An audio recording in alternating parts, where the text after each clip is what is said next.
যতগুলা দল সেখানে কথা বলেছে প্রত্যেকেই বলেছে ফ্যাসিবাদ বিরোধী ঐক্যের প্রশ্নে তাদের মধ্যে কোনো রকম মতভিন্নতা নাই, তাদের মধ্যে কোনো বিরোধ নাই। ফ্যাসিবাদ মোকাবেলার প্রশ্নে তাদের মধ্যে কোনো রকম কোনো মতভিন্নতা বিভেদ কিছুই নাই।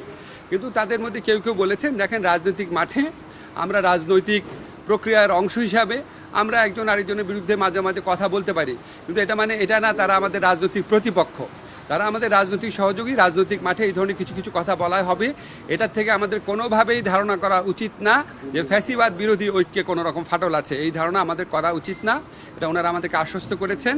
রাজনৈতিক দলগুলোর পক্ষ থেকে আমাদের দুইটা জিনিসের উপর হাইলাইট করা হয়েছে। একটা হচ্ছে আমরা আইন শৃঙ্খলা পরিস্থিতি রক্ষার ক্ষেত্রে আমরা যেন আরও শক্ত অবস্থান নেই, এটা ওনারা বলেছেন যে এক্ষেত্রে আমাদের কিছুটা ঘাটতি আছে, এটা বলেছেন। আরেকটা বিএনপির পক্ষ থেকে বিশেষভাবে বলা হয়েছে যে নির্বাচন প্রক্রিয়ার দিকে আমাদের সুষ্ঠুভাবে অগ্রসর হওয়া উচিত। আর হচ্ছে আমরা আমাদের প্রধান উপদেষ্টা উনি শুধু ঐক্যের কথা বলেননি, উনি বলেছেন আপনাদের মধ্যে ঐক্য আছে এটা আর একটু দৃশ্যমান হলে ভালো হয়।